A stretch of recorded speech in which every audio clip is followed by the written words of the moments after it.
Every little thing you think that you need.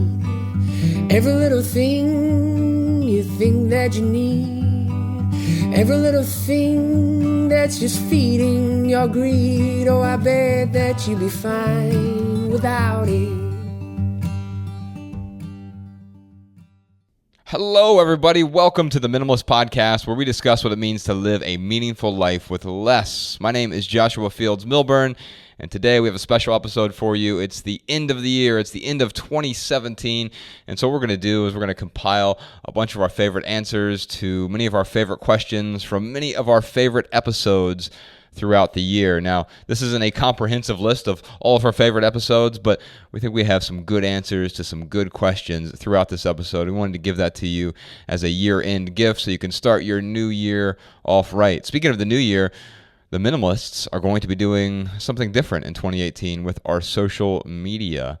And we're going to be writing about that over at the blog, over at theminimalists.com. If you head over there, you sign up for our email newsletter, you'll be the first to receive new essays and podcast show notes and minimalism news and all of our tour dates.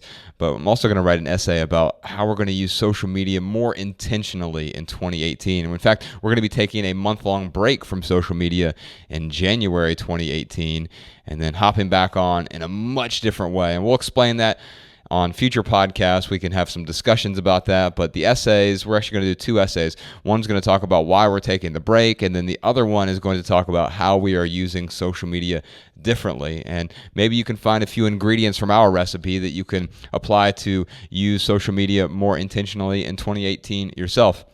All right, let's, before we dive into this episode, we're headed to a few places. Early 2018, we're going to be in Las Vegas, January 14th at the House of Blues, and that's a charity event to help out the Las Vegas Victims Fund after that terrible tragedy that happened earlier this year. We're trying to help out. We can't change the world together, but we can at least help out to the best of our ability. And then in March 2018, we're headed to Australia and New Zealand. You can find tickets to all of our live events over at lessisnow.com. It's the Less Is Now tour. We give an in-depth talk about minimalism. We record a live version of the podcast. We answer a bunch of your questions along the way. All right, let's dive into this best of episode. The first clip you're going to hear is from podcast episode number 52. This episode was called Stress. I am a teacher, and I used to teach third grade last year, and I made the big transition to teach eighth grade this year as a literacy teacher.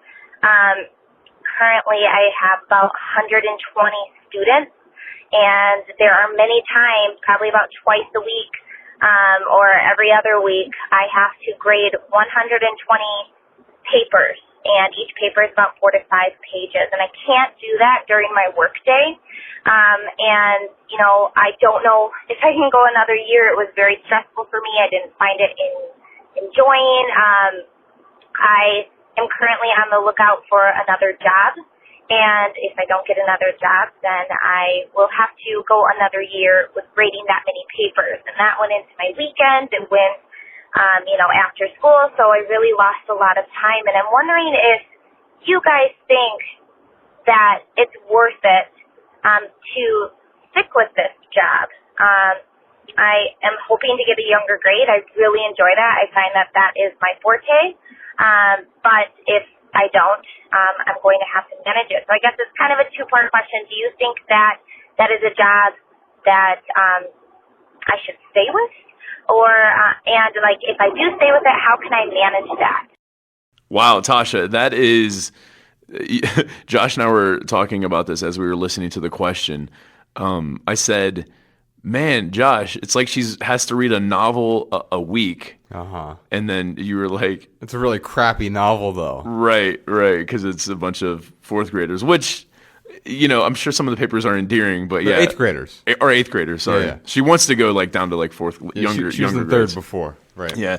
So, Tasha, so her first question that stands out is it worth it to hang on to this job? I need to know a little bit more information to answer that, but I guess here's what I'll say. Yes and no. Mm-hmm. Yes, it is absolutely worth it if this is the only way you have to pay your bills right now. Like if you're going to go bankrupt, by not having what is the average American? How many months away? How many paychecks away are they from bankruptcy? 2. Okay, so I hope you're not, fall into that average. Yeah. But if this is the only job you have, and yes, if you don't have a job for 4 months, you're going to go bankrupt, then yes, it absolutely is worth it to hang on. Right. Now, if you are in a position where you can find a lower grade to go to and you could do something that aligns more with your values and beliefs, then no, it is absolutely not worth hanging on to this job. I really hope that you get that job that you just went out for. But yeah, at the end of the day, pay your bills. Make sure that those are that you get food on your table, essentially.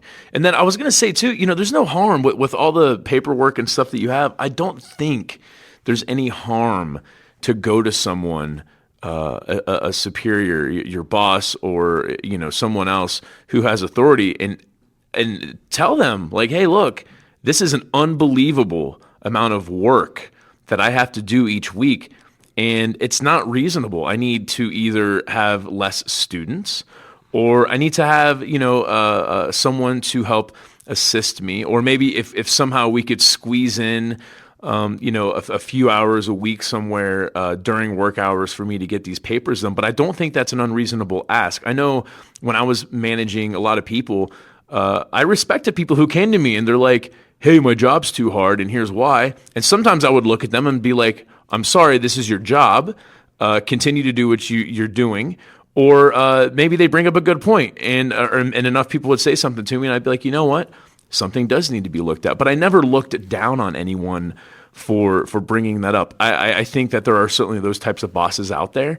If you're working for one of those bosses, I don't care what they're willing to negotiate with you, then get out of there, because I would never work for someone who would look down on me for asking something like that. Right. And so what she said is she may not have that much control over the curriculum, but what you're saying is there a way you can take back some control Right. of that curriculum so that you're grading fewer papers, or you find a way to do it more effectively? Because right now, Ryan, she doesn't find it very meaningful. She doesn't find this work to be meaningful at all. And there are basically 3 reasons. What's the name of that book? I'm blanking on it. If it comes to me, I'll bring it back. I think it's called Drive. I've talked about it before. Oh, yeah. There are three reasons that we feel compelled to do work, and money is generally not one of them. Now, granted, we all have to pay the bills, so if you can earn enough money to get that discussion off the table, a $5,000 raise, it may not be the deal breaker. You're not going to go take a job you absolutely hate for an extra $5,000 and leave a job that you love in order to just make a little bit extra money for whatever reason. And so there are 3 things. One is mastery. One is meaning, so purpose-driven work in some way. And the third point is, I'm feeling like Rick Perry right now. Not remember. Just keep saying Just fill the blank space with the ums. That's what I do. Department of Energy. Yeah. So it is mastery. Autonomy and purpose. Right. So right now you probably have mastery, although you're learning a lot more because you move from grade 3 to grade 8. So you're actually growing through that. So that's part of the mastery process. Autonomy. Yeah, you're by yourself in charge of a large group of children every day. So you've got the autonomy, but you don't have the purpose in what you're doing, and you might not ever find 120 papers a week meaningful. And that's okay if everything else feels meaningful, but it doesn't seem to me like it does for you. I can talk to you about a couple different approaches. I was talking to my partner about this voicemail last night. So she used to teach at the university a health class. I know some of her students listen to this because they will tweet me occasionally, but I know she had to grade papers, not 120 papers a week, but she had to grade a lot of papers. And she said, and I don't enjoy doing this at all. How can I find a way to make this more enjoyable? She would do it in the bathtub. So she's like, at least I'm going to do something that's enjoyable while I'm doing this, and find a way to make it if not meaningful, at least a little bit more enjoyable while I'm doing it.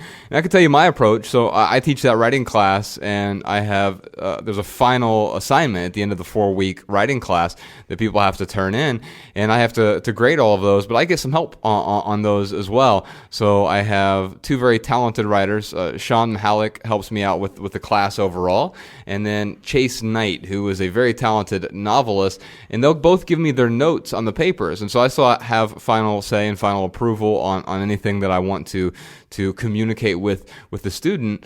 But what it does is it gives me the opportunity to see someone else's perspective, and I grow in that process as well. So is there a teacher's assistant, or is there some way that you can get another student to help you with part of that is within the bounds of your authority there at your school? That is genius. What a Tim Ferriss-esque approach, like outsourcing someone to grade her papers. I don't know if that's like, illegal or not. I don't know what her contract says. Sure. But if that's a possibility, like that is definitely plausible. Because I know there is some writing college student out there who would be willing to grade papers for $50 or so, something that is not a cheap sum of money, but something that would be reasonable. I'm sure that she could find. Yeah, and I'm willing to pay. So I make less money from my writing class because I get help with this, but I also get another perspective, and it helps me grow as well when I see the other feedback that other people have. And it helps me provide better feedback in the future as well. So that may help you grow. So you also asked about, should I pursue another job? Yes, I think ultimately you need to pursue a different job. And it sounds to me like 8th grade is not the perfect fit for you. I think of my former spouse, Carrie. She is an 8th grade teacher and loves teaching 8th grade. I remember one year she was needed to move up to 9th grade, and she did it back when we were married. And she absolutely hated it. Just that 1 year difference. Now, obviously, kids these days. Obviously, that 1 year difference makes a big difference because of puberty and all the changes. But she loves 8th grade, hated 9th grade. And so it may be that, Tasha, you need to find a way to get back to if 3rd grade is right for you or what is right for you. You need to get some clarity on what you want here. And so you need to start asking some really powerful questions. What is my outcome, right? And why do I want that outcome? It can't be that you just want to switch over to 3rd grade because you're going to grade fewer papers, because you need to find this meaningful, right? It's not, you don't want to be running from one thing. You want to be running to wherever you are going. And I think you're going to experience less stress along the way if, and only if, you're running towards something you want to do. So whether that's 3rd grade, 4th grade, 1st grade, whatever, or a completely different career outside of teaching, get really clear about what you want your outcome to be. I think that is the key to her whole question, man, is to come up with a plan. Yes. To find the light at the end of the tunnel and figure out what you are running towards. Because I know when we were in the corporate world, when we were writing the Minimalists, I was going to school and we were working 60, 70, sometimes 80 hours a week. It was miserable. Mm-hmm. And we kept that up for about a year. Now, writing for the Minimalists was a bit of an outlet. So maybe that was more entertainment than it was, work. But it felt meaningful. Yeah, it was a lot more meaningful. But there were certainly a lot of times where I was like writing an essay. I'm like, gosh, I really just want to like sit and watch TV right now. I don't want to do this. So I still had to drudge through that drudgery a little bit. Yes. But it was not a sustainable work week for me. School, work, and writing for the Minimalists. I knew it was not sustainable. But I did know that if I could do that for a short enough period of time, a year is kind of what I had committed to. I knew that I could go somewhere else after that year. But that's my whole point, is that, yes, I put myself into this unsustainable work situation temporarily. I temporarily deprive myself, which Josh and I talk a lot about in a lot of different ways. And that's kind of the outlook I would recommend Tasha have. Is she has to absolutely be there for another year. That's okay. Look at it as a temporary situation, but know what you're going to do after that year. Because you're really going to fall into despair. I like what you're saying there, because you'll fall into despair if you don't feel like there is that light at the end of the tunnel. If there's no hope in the future, then yeah, of course you are going to start to feel some certain amount of discontent, and it's going to grow and grow and grow because You think one day there will be something will change, but if you don't know what that change is because you're not clear on that outcome, then you're going to feel more growing despair as things go on. I tend to think of regret as sort of this judgment of the past, but the stress that you're experiencing is a verdict on some non-existent future. And the cool thing is you get to change what that future existence actually is. And Ryan, I was looking for an article to highlight this, and I won't read the whole thing, but our friend Leo Babalta, who's in our documentary, he and his wife Eva, they have 6 kids, and he wrote this essay called "The Busy Person's Guide to Reducing Stress." And it goes a little something like this. Stress is one of the biggest causes of health problems in many people's lives. It can cause heart disease, depression, anxiety attacks, sleep problems, autoimmune diseases, weight problems, and more. But we're busy. How do we drop the stress levels down while we're still getting our jobs done, taking care of ourselves and our families? The busy person might have no time for week-long meditation retreats, mini vacations, or weekly counseling sessions. So, what can be done? I'm going to be brief about this. There are 5 small things that you can do. A few shifts in mindset, a couple actions that take only a couple minutes. These won't solve the most severe stress problems, but they will help most of us. Number 1, be completely in one task. Instead of being in the stressful task switching mode, take your next task. Let everything else go and just be in the moment with this one task. So that may contradict what I was talking about, being in the bathtub with the paperwork. But I think maybe being in the bathtub with the paperwork could be the best way to actually be in the moment there as well. So don't put it off. Don't postpone it. Just sit there with that task. And what he says here really resonated with me, Ryan. He said, there will always be a next task. The nature of tasks and lists is that they are never ending. So let those other tasks come later. Just be in this one task. Let it be your entire universe. Number 2, he says, see your ideals and let go of control. I loved this first line here. Fear is causing you to be stressed, not external factors like your job or family problems. So fear is it's your internal fear. It's not all these external things. It's not actually the paperwork that's causing her to be stressed. It's the way she experiences that paperwork, right? In fact, when you talk to high-functioning executives in companies, you'll hear 2 words that come up a lot. I'm very busy, or I'm stressed. If something's wrong, I'm just really stressed right now. And the truth is, if you follow that stress far enough, you're really finding someone's fear. That's what they're afraid of. Your stress leads to your fear. And so you got to find a way to be able to let that go and realize that it's not those external factors that you're afraid of. That fear is internal, and it always will be. Number 3, he says, accept people and smile. We get upset at other people because they don't meet our ideals of how they should act. Instead, try accepting them for who they are and recognize that, like you, they're imperfect and seeking happiness and struggling with finding that happiness. They're doing their best. Accept them, smile, and enjoy your time with this person. I think that would be really good advice for Steve. The question, how do I deal with non-minimalists? Well, accept and smile. Number 4, this is one I do a lot. Take a brief walk. When things are getting stressful, take 2 to 3 minutes and take a walk and clear your mind. A short walk does wonders. I agree. Or a long walk. I will often go on a long walk to clear my mind. In fact, when it's cold in the winter, there's a gym that I go to, and I just walk the track over and over and over and until I'm feeling less stress, and I make sure I'm breathing accordingly. And number 5, do short mindfulness practices. You don't have to meditate for 30 minutes to get the benefits of mindfulness. You can do a quick body scan, see how your body is feeling right now in 10 seconds.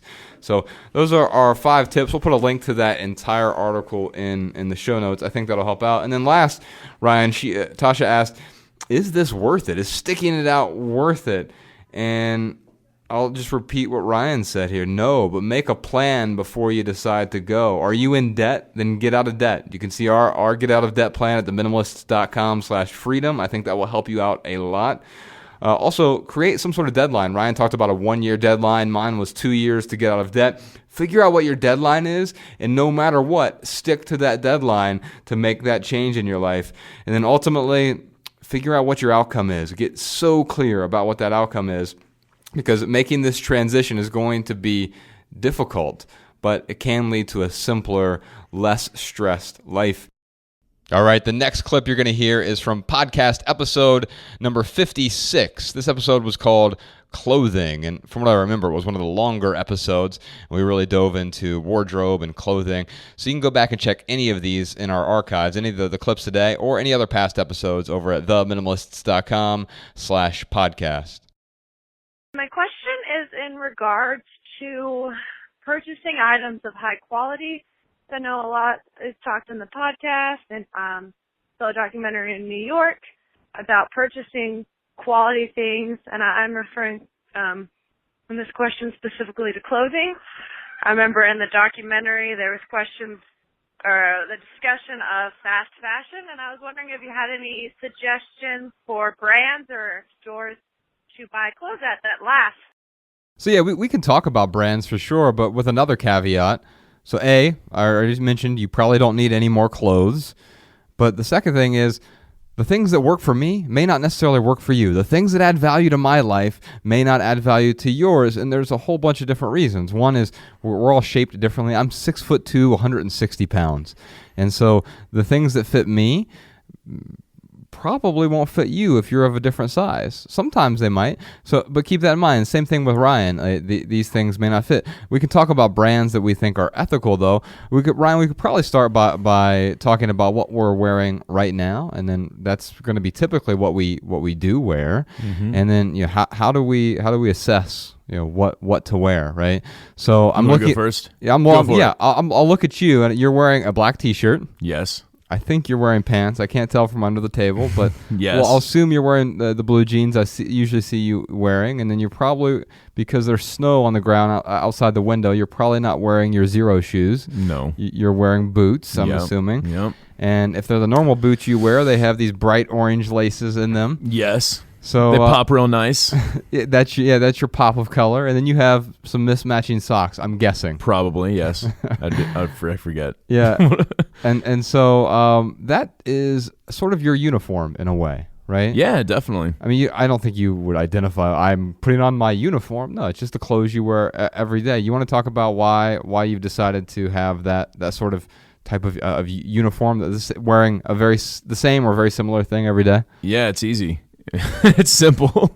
It's a pretty simple answer. No, I wear the same thing every day because, well, most of us have seen the articles on how if you have a uniform, mm-hmm. you have less choices to make throughout the day, which is important, right? Because you have only so much brain power that you can use to discern between different choices. So, I don't have to make those choices when I get up. I know exactly what I'm going to wear. It's something like 120 difficult choices a day, and surprisingly, picking your wardrobe takes up several of those choices. Yeah, definitely. Yeah, I mean, especially if you're putting clothes on, taking clothes off, putting clothes back on. Yeah, there are several choices that you are forsaking, and it's not like you can't make choices after 120 choices. It's you don't have the mental capacity to sit there and be deliberate with your choices. Yeah. So maybe a better way said is you have 120 deliberate choices that you can make during the day is about what the study shows. Yeah. So yeah, I mean, I got an American Apparel shirt. Although I guess they just went out of business. Yeah, they filed for bankruptcy. So you can't get American. Well, yeah, I'm sure you can still get it. It's weird. They've had this strange business model, right? Their founder, Dov Charney, who was sort of this clothing pioneer and a bit of a genius, it seemed, in the clothing world, because he's the first person that pioneered like really soft shirts that were better fitting and higher quality threads and made in America. But then it also turns out that he was allegedly kind of a terrible person, right? If you go and read the news reports, he was... Yeah, he got in trouble for some like sexual harassment stuff or something, right? He was a jerk to his employees and the sexual harassment stuff. And I certainly would not recommend... Well, I don't know. So when I started wearing American Apparel t-shirts on a regular basis, I usually have to get like 7... Because I'll go through like 7 shirts a year. Uh-huh. So I'll have like a week's worth of shirts. I'll wear those for 52 weeks. During that time, they get holes in them. They get super faded, which I guess is cool now. Maybe I should hold on to those shirts. But when I started wearing them 4 or 5 years ago, the quality was not that good. Like for every 4 shirts I bought, I would have to like return or exchange one because of some kind of defect in the shirt. Right. So I'm not like sitting here and getting behind American Apparel. They fit me the best, and that's why I like them. Right. And this was, by the way, out of all the t-shirts I've tried, like they fit me by far the best. So that the founder, Dov Charney, he was forced out of the company because of those sexual allegations, right? And so, and the weird thing is, when he was forced out, I think that's when the quality started to diminish, and recently it sounds like their quality has improved. Now, I don't know if they'll transition into some sort of wholesale business where you'll still be able to order online, and they'll just close all their retail shops. That might be a possibility. Yeah. Not really sure where they go from here. If not, I can recommend some different brands that have worked for me, but may not work for you. I've been meaning to try the Smart Wool t-shirts. Like the next time I need to buy t-shirts, I'm going to get at least one Smart Wool t-shirt because I hear that.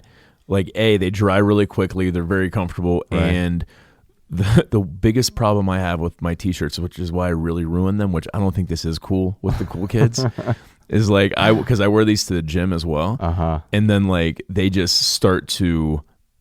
they just get a little odor to them. Uh-huh. Even after I like wash them and stuff, like it just starts to like get embedded into the fibers. Yeah. Well, Smart Wool is great, man. My socks. Smart Wool doesn't do that. Yeah. No. So that's why I'm gonna try that out the next time I need a new t-shirt. But right now, I mean, these are still pretty good. The 7 that I have, and then my jeans, barbell jeans. I've had these for a month and a half. First pair of barbell jeans I've ever owned. They're the most comfortable jeans I've ever had. I can't really speak to the durability, but I can certainly speak to how comfortable they are. I was doing karate a couple podcasts ago in my barbell jeans. Actually had someone hit me up on Twitter yesterday. They're like, hey, what's that pair of jeans you recommended a few podcasts ago? But yeah, barbell jeans are great. I used to wear J. Crew jeans, and they were good. Like, they were durable. But I'm a bigger guy. Mm-hmm. So, having jeans that fit me, it's great, but I can't do karate in J. Crew jeans. Right. But they were great jeans though. I really, really liked them. And they're like pretty expensive. Actually, barbell are pretty expensive too, unless you get them on sale or something, which I would do sometimes. I certainly didn't go out of my way to get them on sale, or I didn't just buy jeans when they came on sale. Right. Sometimes I would get lucky and I'd like go buy a pair of jeans. I'm like, oh sweet, like these are, half off right now. But the problem is I will often see, oh man, it's 50% off. I should go ahead and buy this thing. No, it's 100% off if you don't buy it. Walk away from the store and save 100% of your money unless you absolutely need the thing.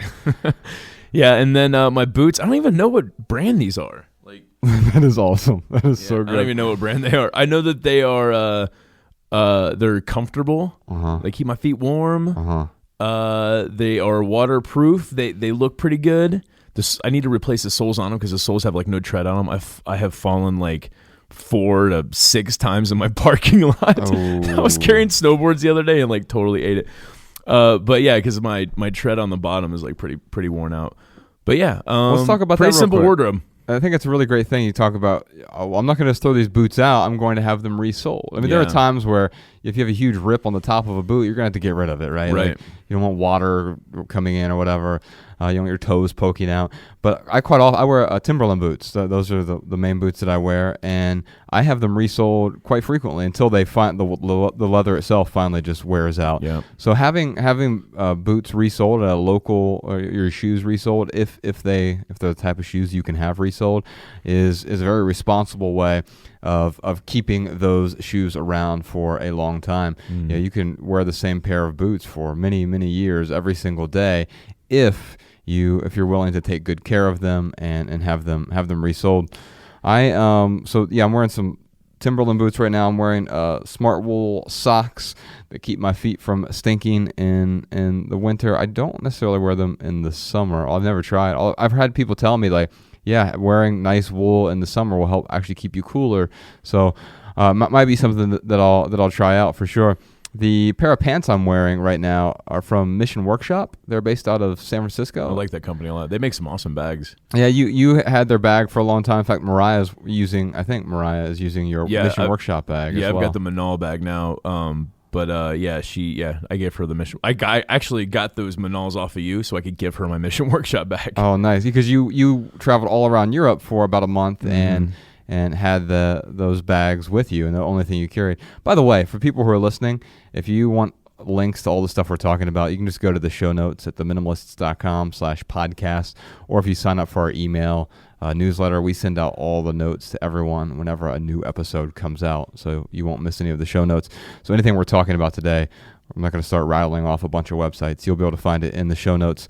Mission Workshop are the pants that I'm wearing, and they fit me really well. I'm imagining I have really, really, really thin legs.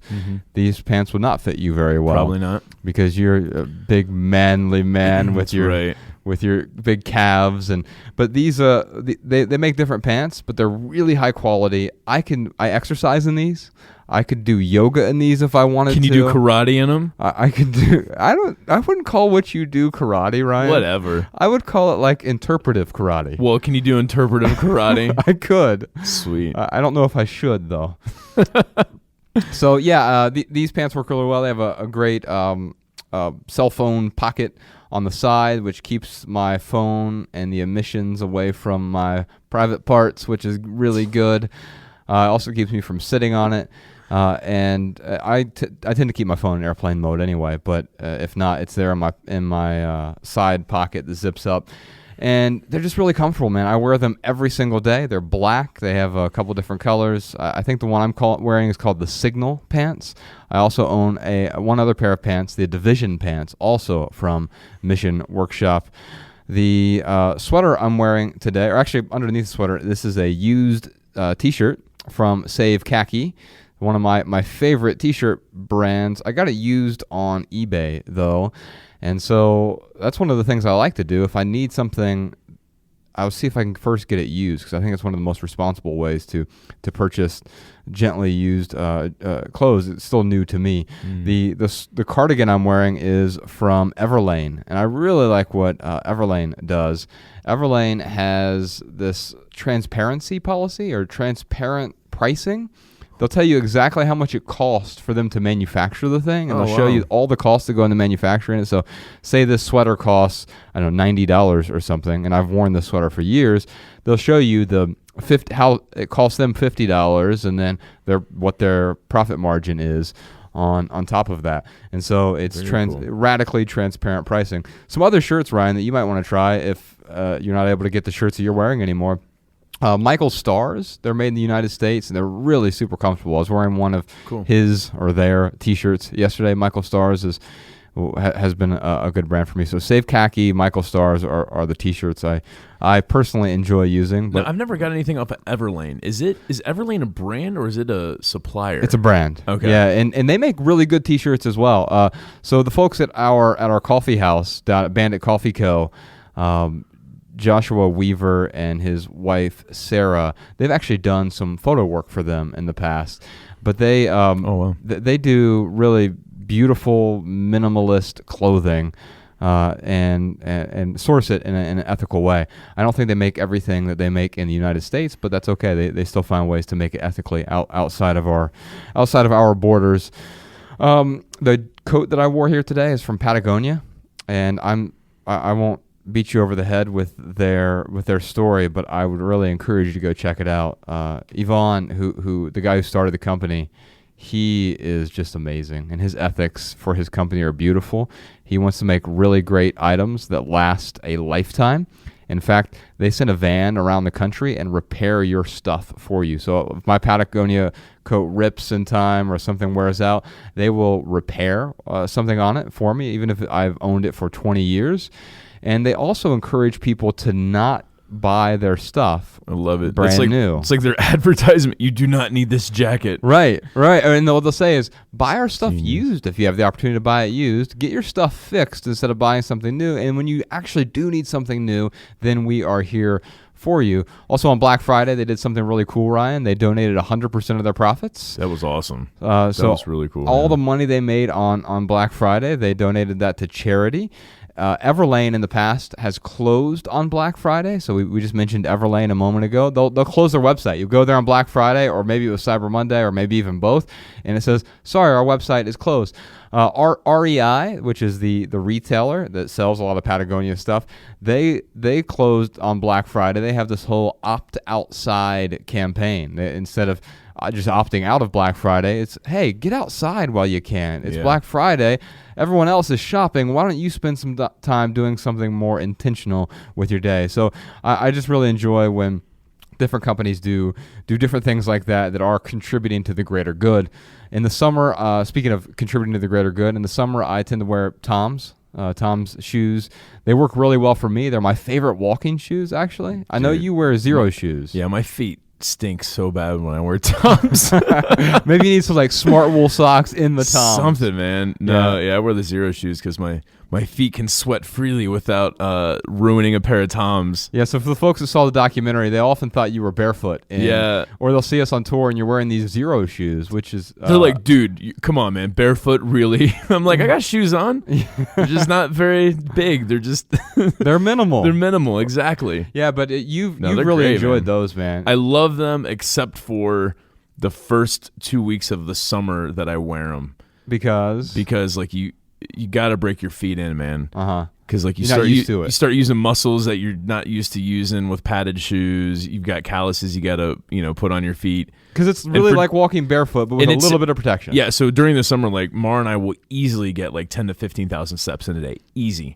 I will not, like those first 2 weeks, I won't do 10,000 steps in those shoes. Like I'll wear sneakers or something around, but like I can't do 10,000 steps a day 2 weeks straight because like it takes some time to wear your feet in. But once they get worn in, like they are the most comfortable shoes I've ever worn in my life. Once your feet get worn in, not the shoes. Yeah. Well, and so what I like about everything that you wear is nothing that you're wearing right now has any logo on it. And when I wear Toms in the summer, I'm not wearing them in the winter here just because you don't want to get those wet, but because it's just thin canvas basically. They're very similar. So what is that called? Zero step. Is that what it is? So just like the Zero shoes, but they're Zero step, where the heel to toe ratio is the same, and what I like about those, they're very comfortable. I walk a ton in them. What I don't like about them is they have a gigantic logo on the back, and I prefer not to wear logos on any of my stuff because I don't want to be a walking billboard. In fact, I don't want to pay people to advertise for them. That seems a little absurd to me. There are a few examples. So what I do with those Toms is I take the logos off, right? Yeah. I remove just unstitch the logo on the back and on the side, and then people often ask, like, those kind of look like Toms. What are and it's an interesting conversation starter. I do like what they do. They donate a lot of their profits. They also donate a lot of shoes and eyeglasses to third world countries, and I appreciate that. I know there's been some criticism for their founder Blake and some of the things they've done in different countries, but I have not found yet that criticism is very valid. It seems like people who are criticizing may not necessarily care as much about contribution as that company does. Yeah. And so but you know what though too? I think some people, they'll wear like they're proud of the Tom's logo, because of the contribution they do. Sure. And so it's I guess it just personal preference, just depending on part of it's aesthetics. Yeah, absolutely. I like the aesthetic of being somewhat logo free. The only logo I think I have on anything is my Patagonia coat that I wore into here. You can't really take it off though. Yeah, I think it would ruin the front part. Otherwise, I would take it off. But although I'll tell you, man, in Montana, it's everyone here seems to wear Patagonia. It's like because it's so functional. No, so it's Patagonia out west. And out east, it is, what's the other one? North Face? Yeah, North Face out east. Yeah, my partner Bex, she just got a new coat this winter finally after having a Patagonia coat for probably the last decade or so. And she ended up getting a North Face coat because she got it from REI and really loves it. I mean, really, really simple. Yeah. Let's see what else do we wear? Oh, we talked briefly about bags. You're wearing the Manal, or you use the Manal bag. I'm wearing the Manal bag right now. I cut armholes out of it and leg holes. And the spring, Ryan is wearing the 2017 spring bag. Yes. I bought your Manal bags off of you because let's talk about that. Great for you. I love how So, dude, you still have the Malcolm Fontier bag that you still use. Rice. The one that was in the. I just said rice. You did say rice. I'm hungry as hell. I was just gonna ignore it. Everyone else listening to this would have ignored it too, but now we're very aware that you said rice instead of right. Ryan, carbohydrates. Go ahead. So you've been trying so hard to find a better bag, and so have thousands of other people apparently. Than that Malcolm Fontier bag. And you had the Manal bag, and then I think you had another one that you returned or something. But yeah, it's funny, man, because yes, that Malcolm Fontier bag, like everyone asks about that, and it is a great travel bag. For me, like I don't like the single strap. That's the only criticism I have on it, and I much prefer it. Right, and I am the type of well, this just goes to show our personalities. The Mission Workshop bag I had was basically a big duffel bag. Right. So I would like fold duffel bag backpack. Yeah, big duffel bag backpack. I would fold my clothes as like halfway. He's doing like air quotes right now, which really means he's stuffing. I was stuffing the clothes into the bag, but that's exactly what I wanted. Was like just something I could cram a bunch of stuff in. Sure. Where the Malcolm Fontier bag is very like. OCD. Yes, you've got pockets and like pouches and everything to put different things in, and it works really, really well. And I used it while we were on tour in 2014, and it was great. I just prefer the backpack. I prefer the duffel bag part of it. But the Manal was really good for that because I think you have a little bit more space, and I think it's a little bit more organized than just like the duffel bag approach. So it's kind of like I think the Manal is like a blend between the Mission Workshop bag and the Malcolm Fontier bag, and it's still a backpack. So it works really, really well for me, especially because it comes with that little second bag that counts as it's a carry-on, right? Like your personal item. Yeah. So I got that big Manal bag from you that I could put in the overhead, and then I could, put some clothes and stuff in this other bag along with my laptop, so forth and so on, and it fits perfectly underneath the seat of an airplane. Yeah, it's like I never have to check a bag. Item. Yeah, it's your man purse. It's your Merce. It's my Merce. Yeah. Sean, our stalwart producer, he uses a fanny pack, just like the powerful Joe Rogan does. Yeah, I will never make fun of a fanny pack again. Now that Joe Rogan, I know, right? I know that Joe Rogan wears a fanny pack. Put your head through a wall. Yeah, right. I dare you to make fun of Joe Rogan's fanny pack.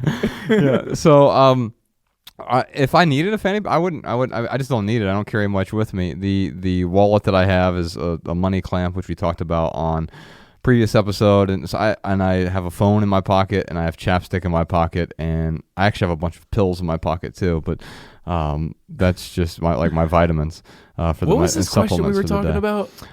We were talking brands. about That's right. Brands, what brands? And so what brand are rice? I think was the answer. Yeah. Yes. On to our favorite brands of rice. I'm going to rice. No. So you mentioned my bag. The Malcolm Fontier bag. The bag that everyone asks about. Now, literally over 1,000 people have asked me, where can I get that bag that's in your documentary? And my short answer is you can't. Well, first off, we've done a horrible job.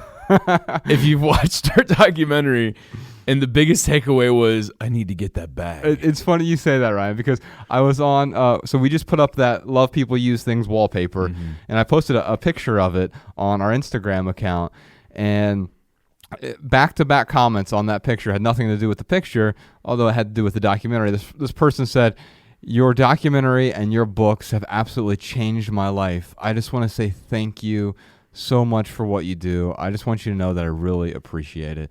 And the person after that said, hey, where can I get that bag that's in your documentary? Wow. And look, I get it.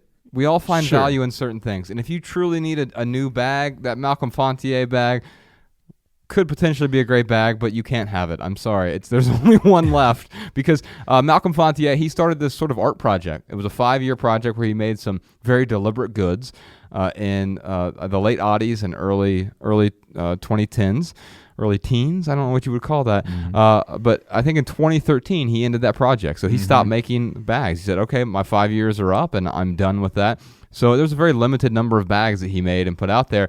Now, so do I have anything I could recommend instead of that? Well, maybe. Eventually, our friends over at clevertravelcompanion.com, they make some really interesting travel wear that I have not worn. I can't recommend it personally, but they're talking about recreating that bag, and if so, we'll let everyone know on our email list or whatever. But until then, if you really need a new bag, if you're a backpack kind of person, it sounds like the Manal bag has worked out great for you. I know a lot of Jason Zook. He has the Manal bag. I know a lot of our friends like in this whole blogospheres podcast world. Is Friends that a of friends. podcastosphere? Podcastosphere. I was going to say that, but then I was like, just don't try it. Podsphere. We've already derailed ourselves with rice. Okay.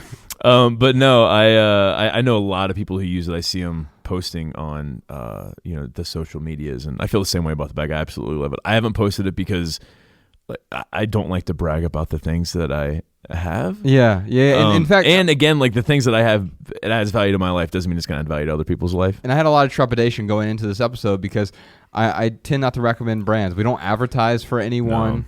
And these are just things. None of these brands are paying us. No, and nor would we take their money for them to put ads. Because then we would have to talk about them. Right. Yeah. And I'd prefer to just talk about them in a way that is genuine. Here are the things that add value to my life. If I were to replace that bag right now, the few companies I would try until the clevertravelcompanion.com until they are able to reproduce that bag. I'm holding out for that, by the way. I'm just gonna wait and see because this bag we've been on so many tours with it. It's hanging by a thread in some places. I've had zippers replaced. I've had things resewn. I've really put it through the ringer. But Everlane, I've already mentioned, but they make some really good bags. Our friend Colin Wright, who is the world traveler, he replaced his Malcolm Fontier bag with an Everlane bag. Oh my goodness. Yeah. Tom Bin, Bihn. Makes some great travel bags that a lot of people have recommended. And of course, Mission Workshop and Manal, we've already recommended. I really love the folks at Mission Workshop and their mission. It's just, it's in their name, Mission Workshop. Yeah. They create very intentional goods. And same with Manal. They create only a bag. That's the only thing they do is create those bags, right? Guys from New Zealand. Yeah, a couple guys from New Zealand. They started with a Kickstarter that was wildly popular, so you can definitely check those out. And then it's not summertime, so we tend to forget about these things, Ryan. But our shorts, I do wear shorts in the summer. I do too. I wear something called a brand called Prana, Prana, and I think it's the Asana short is what I wear. And I'm just going off the top of my head here, and I wear yoga pants around the house. They're like a pair of sweatpants, basically, by a company called 4Earth. The number 4-RTH. I ordered a pair of large. Of 4Earth, and I put them on, and they're just like so tight around my quads because I got these massive man quads, like you said earlier. And then I was like, how much weight he lifts, Sean, at the gym? All of it. All of it. And then I returned them and got extra larges, and still like super tight around my quads. I think mine are small. And such a nice guy over there. Like we're emailing back and forth. I'm like, dude, these are just not working out. Can I just return these? Like, I don't want to exchange them anymore. He's like, what's wrong with them? I'm like, my legs are just too big for your pants. Yeah. He was like, okay, no worries. They're so great for me, but my partner Rebecca, she will often just take mine and wear them. I mean, she has bigger legs than I do because she's a former soccer player and she's in really, really, really great shape. And so I think my yoga pants, they look baggier on her, but they certainly fit her. I wear those around the house. I exercise in them at the house. I do all my stretching and yoga at the house with those. And then I go to the sauna several times a week, and you and I wear the same same brand of shorts. Miles? Yeah, Miles. Is that what it is? Yeah, Myles. Yeah, that's correct. And they're based out of San Francisco as well. They make really simple but also beautiful. Dude, the deep pockets, and then it's got that little like weird side pocket that goes like around your waist, kind of, sort of. I'm probably not explaining that right, but it's got like this, like, imagine a mitten for the people listening, and like that's what the pocket is. Like Ryan's holding up his hand right now in the shape of Michigan. So you've got like the pocket that goes down, but then like if you got your hand facing down and your thumb is pointing off to the left there or to the right, however you have your hands. Ryan looks really awesome right now. There's like a little like side pocket that goes off the main pocket. Anyway, no, but they did that intentionally because they were tired of stuff falling out of their shorts. They were tired of not being able to like, fit whatever it is you need to fit. But like I've been able to, I'm trying to think like the craziest thing. I've carried my Kindle in my pocket before. Oh, Easy. wow. Yeah. And wow. Yeah. So the big pockets, those shorts are a bit baggy for me, but I use them for me. I think they fit you great. And most people, they fit great, but my legs are so thin that they're great for swimming and they're great for going to the sauna. I literally worn those shorts to a wedding. There you go. Like they look nice. Yeah, I think they do look great. You could totally get away if you a very casual business meeting, something like that. They look really great, and you can also run a marathon in them as well. I wear a slightly slimmer short with the Prana shorts, and then the last thing people often ask me about: where do you get your red underwear? Because you've seen the documentary and you know that when I'm on the road, the way I separate my dirty and clean underwear is by having the one pair of red underwear. In fact, Bex will often look at me if I'm wearing the red underwear and she'll say, "Oh, it's laundry day, isn't it?" Because she knows that I'm down to my last pair of underwear. I think it's important to know I don't own nearly as many clothes now, but I own enough clothes. I don't have to do laundry every day. I do laundry once a week typically. And I own enough to get me at least through the week, but it was absurd before, Ryan. I could have gone months, not just a month, not just weeks, but months without doing any laundry. And of course, when you do that, in fact, I tried that back in the days. I went through a whole bunch of laundry. I would constantly keep wearing clothes. Well, then you have a mountain of laundry you have to do, and then you start whittling it down. You're like, oh, I don't want to wear this. I don't want to wear this. I don't want to wear this. If you ever get that thought in your mind, like, I don't really want to wear this today, you should probably donate it. Yeah, you should probably find someone else who can use that thing. I hated that when I had so many clothes, like 3 weeks, a month worth of clothes, whatever it was. And then I went to go do laundry, and it was just like piles and piles and piles of laundry. Yeah. It's just like so much easier to have like a week's worth of clothes. To be like, okay, I have to do laundry. Like it forces you to do laundry every week. Instead of stressing you out. And you have to fold your clothes because, well, I mean, I guess sometimes I'll just like live out of the clean laundry bin. Yeah, I would never, ever do that. I know. Let's see. A couple other things real quick here. A couple other brands that I found. Oh, well, I didn't even give the brand. My underwear is just the best underwear I've ever had is just Jockey. It's Jockey. I wear the Midway Brief. They're really they're long. I wear actually you might like the Exofficio. I don't know. Exofficio, I think. Exofficio, maybe that's how you pronounce it. But anyway, I love them, man. They are because I used to wear Hanes. And they're not very durable. Right. And they're not that super comfortable and they don't look that great. Right. So yeah, I just went through a few different pair. Like I think I tried on Sax, which those are okay. SAXX, those are okay. But the Exofficio, for me, fit me way better, and they're super durable. And yeah, they're awesome. I love them a lot. Yeah. So they add a lot of value. My underwear I just prefer really long underwear, and I found these Mormon underwear. Yeah, pretty much.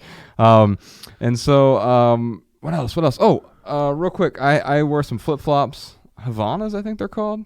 Huh? Or the flip flops I wear. They're super comfortable. I wear those to the sauna, and I mean I wouldn't wear, because it's not great for your posture. I wouldn't wear flip flops walking around town. The pair of flip flops I got because of the 2020 rule. Oh, nice. In Australia. So 2020 rule, I don't know what brand they are. Is the just in case rule. Yeah, the just in case rule. So I did not, because I packed my Zero shoes and I packed some sneakers or my boots for Australia. And I had a pair of flip-flops. Well, it was Mariah's flip-flops that I would use, and I don't want to take her flip-flops. Yeah. Even though it was fall here, I didn't think she would wear them, but I was just thinking to myself, the 2020 rule, I'm like, I don't really think I need it. I am bringing them just in case. But it turned out when we were in Australia, I was like, damn, I really wish I had some flip-flops for the beach and stuff. Because the Zero shoes are great, except for when you're walking in the sand, right? Because they have a strap on the back, which is great for walking. Yeah, so the sand, will get in the Zero shoe. My feet will sweat. It forms little clumps on the Zero shoe, which dry. I mean, it's really, really bad. And then when you get in the water, because they are attached to your feet, the water will grab the Zero shoe and pull it off your foot, and it breaks. That's how I will usually pull the string through, is from having them in water. So when we were in Gold Coast and it's surfer town there, I was like, God, I really wish I had some flip flops. I should have brought those flip flops, but we went and found a pair of flip flops for less than $20, Right. 20 Australian dollars in less than 20 minutes. Right. Yeah, so it was. And you've had them ever since? Yeah, I don't know the brand of them, but yeah, I still use them. Yeah, Yeah, and actually, they're the corner store brand. now. Yeah, Mariah's the ones that I used of hers. Uh-huh. Those broke, so now she shares the, the ones that I brought back from Australia. That is great. I wonder how long that'll last. I mean, probably a while with you two. You two are able to share stuff like that. Let's see. I wear some water. So speaking of water shoes, I actually wear a pair of water shoes. The company is They're called. made from water. Yeah. Wow. It's the company is called the Emperor's New Clothes. No, it's I think it's called Shakwa, and I wouldn't wear. I don't really need these, except here in Montana, we go to these hot springs all the time, and I was constantly hurting my feet. Like I went to the Boiling River and messed my foot up. I went to Jerry Johnson, messed my foot up, and like I'm just really clumsy, and I don't have great balance, and so my feet aren't even that tender, but like I would mess them up, and so like. Yeah, Ryan, you being the tenderfoot, I'm thinking maybe you, if you go to Jerry Johnson or a See, place what people like that, don't know is that on tour, I'm always complaining about how bad my feet hurt because we walk so much, and Josh calls me Ryan Tenderfoot Nicodemus. But you know what's funny is my feet don't hurt when I go to Jerry Johnson and stuff, man. No, well, for whatever reason, it's not even the hurt, clumsy like, thing. No, I know what yeah, you're saying. It's like slip in and yeah. Right, and so these water shoes have probably literally saved my life at least one occasion, because I fall a lot and I've hurt myself. I mean, I've strained muscles at Jerry Johnson. Like, it's just not good. But with the water shoes on, it's been outstanding. Also, you have the Zero shoes. Those didn't work as well for me, but in the summer I will wear to the gym. I'll wear a pair of Lims, LEMS. And our friend Justin Archer, who runs thepostureguy.com, was a guy who recommended those to me and got a lot of value from those. So it's like Zero shoe in terms of it feels like you're walking barefoot, but it's a full sort of sneaker. What did you call it? A barefoot step? What did you call it? No, I think it was a zero step, maybe? Zero step? Anyway. Yeah. Or a zero in step. I don't know. And the last thing that I have in the winters for snow is I have some winter boots from Echo. And although whenever those go bad, I'm going to replace them with the boots I recommended to you recently, because I know you've fallen several times this winter. What Becca wears and what Ella wears as well is a company called Extra Tough. And it's spelled really funny. I think it's XTRATUF, all one word. But these are what the Alaskan fishermen wear in the God, I just looked these up. Man. These are the ugliest boots I've ever seen in my life. They are not the most aesthetically pleasing boots, but I'll tell you, man, I've seen Bex like jog on ice before without any Bex problem. Can pull these off. Yeah, I mean, I don't know if I can pull these off. And well, I think they lend themselves to a simpler wardrobe as well, because they are fairly simple themselves. But when you talk about function over form, this is true function, and they are pretty simple, and they work in rain, in mud, in snow. They're just great all around boots. I have not worn a pair myself, but Ella and Bex both love theirs. So awesome. Next time I need some winter or rough weather boots. Rice weather boots. You heard it here, folks. And this next clip is from our Overwhelm episode. It was episode number 68. We talked about being overwhelmed and how to deal with that throughout the episode. Here's a question and an answer from episode 68. From the beginning of 2016, I started to experience severe depressive episodes and was ultimately diagnosed with treatment-resistant major depressive disorder once I started my 4th and 5th medication. Ultimately, I had to take a year-long absence from school, and now I'm still in recovery.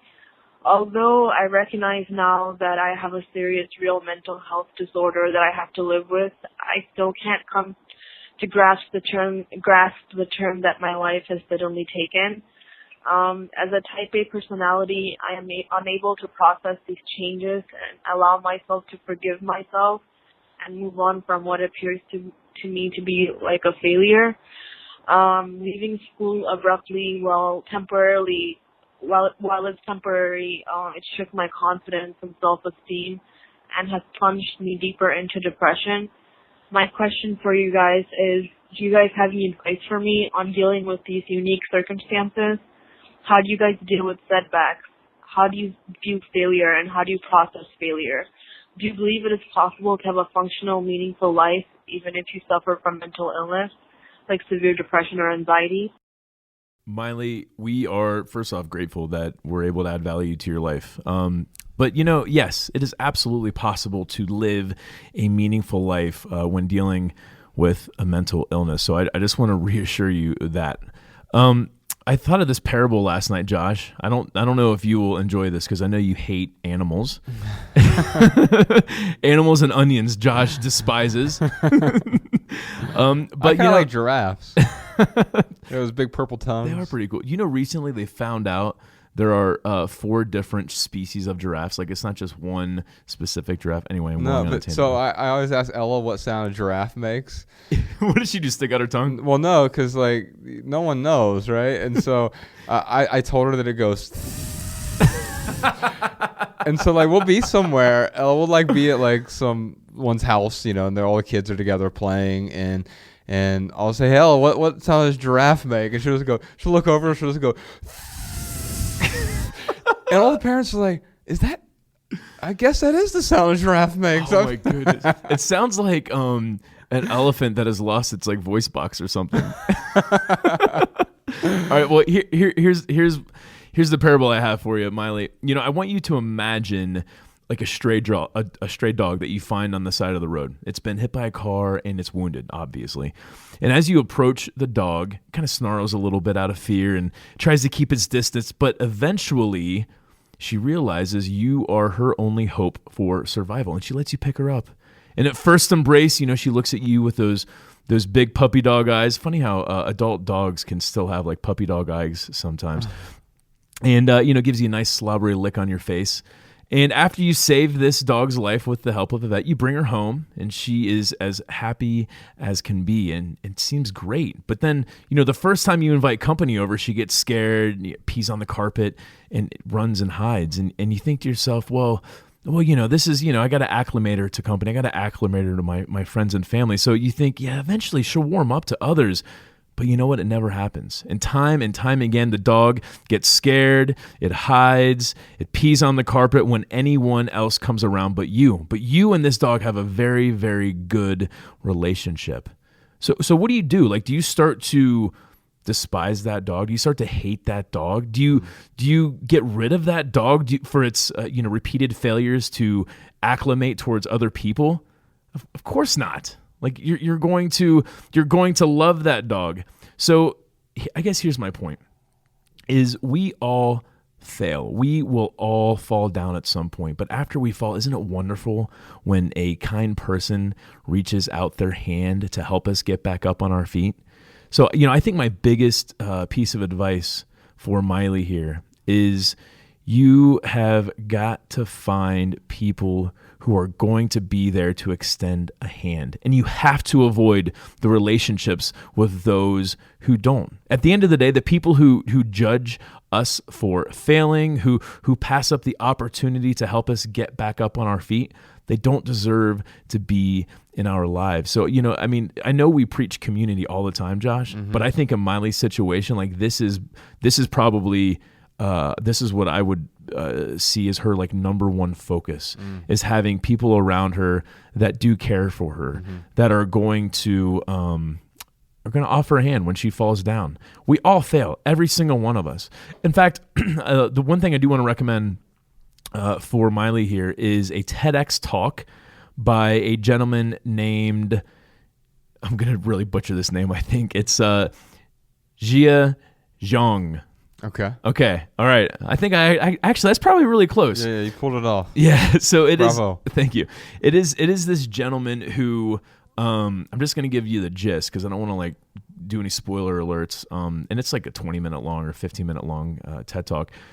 But he basically comes to a point in his life where he is so tired of being scared of failing that he goes out of his way to get comfortable with it.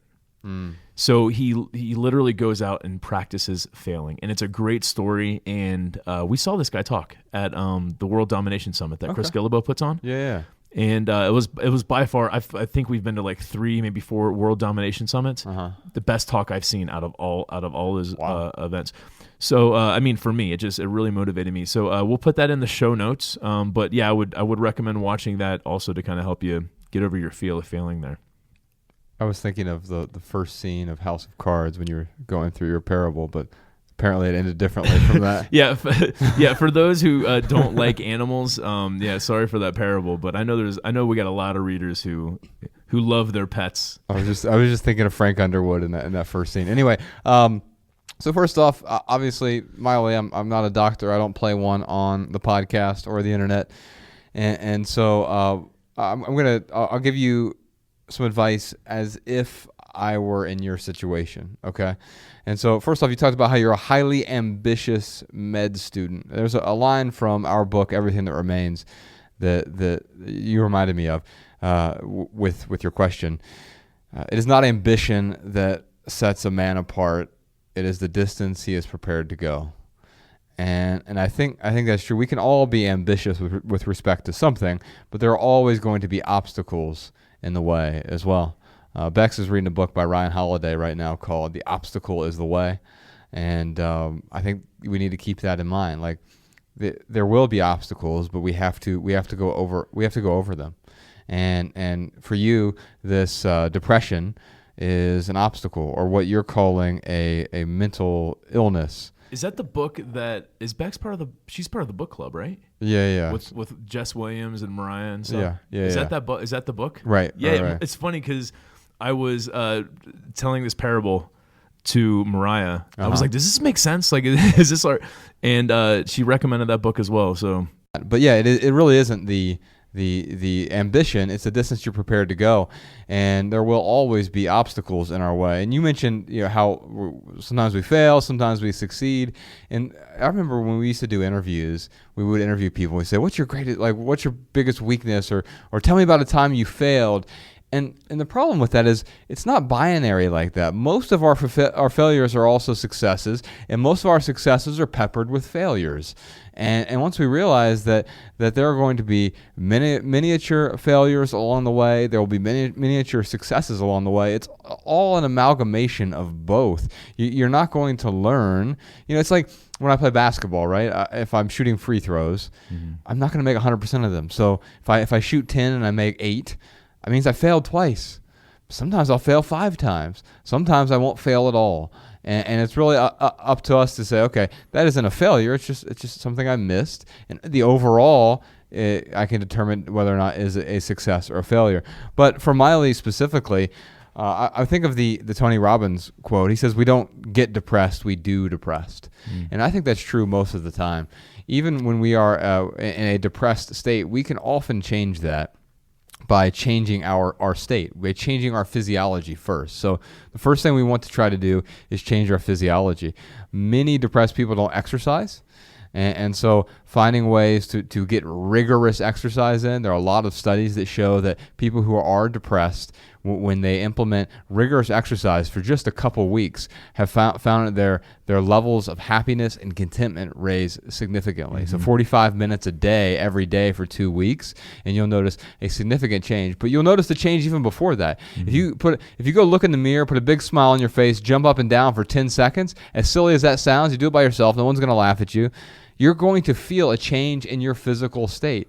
I always hear this thing about faking a smile, like, oh, that person was faking a smile. It's actually not something you can fake. A smile is a smile. Right. It may not be genuine, but it is a real smile, and it's going to change your state a little bit. Yeah, and even if it's not a genuine smile, that person is trying. Yes. Like, why would you ever knock someone Right. for fake unless it's like a patronizing? Yeah, if they're being patronizing, of course. that's Yeah, different. but like if someone's like trying to be in a good mood and like you can tell they're forcing a smile. Yeah, it's even if it's not a fake smile, it's a patronizing smile. Right. And so yes, you want to change your physiology, and then after that, you want to change your language. You're using some language here that I wouldn't use, especially illness.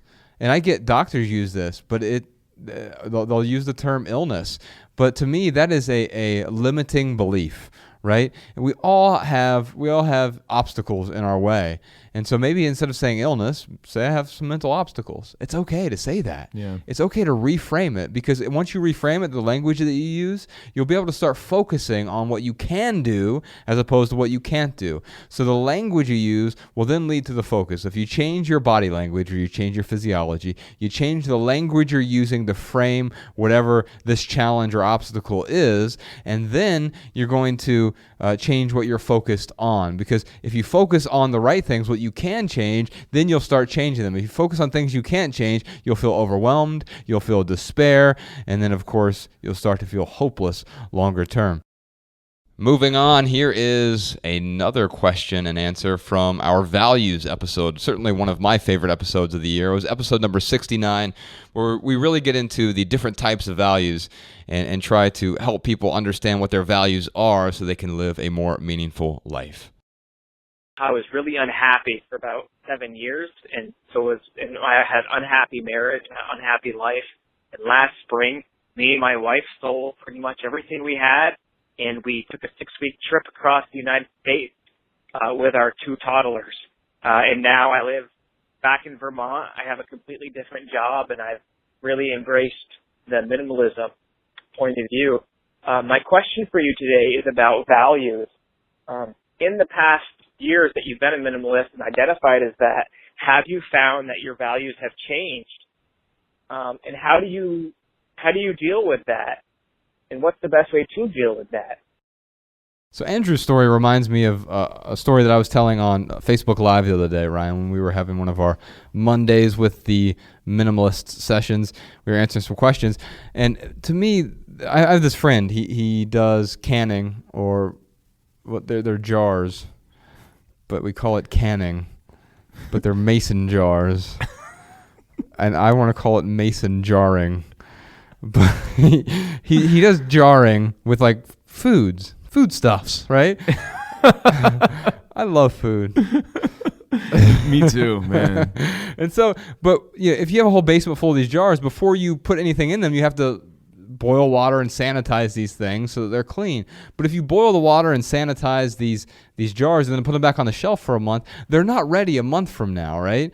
And to me, that was the perfect metaphor for minimalism, because Andrew's talking about how they sold all their stuff, and then that would have been the first step. Getting rid of the clutter is the first step, but it's not the end result, because you then have to figure out what to fill it with. Once you've sanitized your life, so to speak, you have to figure out what to fill it with. And then he filled it with some travel. He and his 2 toddlers and his wife went and took that 6-week trip. And man, he's found more happiness in his life. And now that he's back in Vermont and he has a different job, he's saying, okay, have my values changed? And he's asking us, guys, did your values change once you embraced minimalism? And I think for me, the short answer is no, but my priorities changed. So not my values, but my priorities. And also my beliefs change. I think of my beliefs as the pathway to get to the values.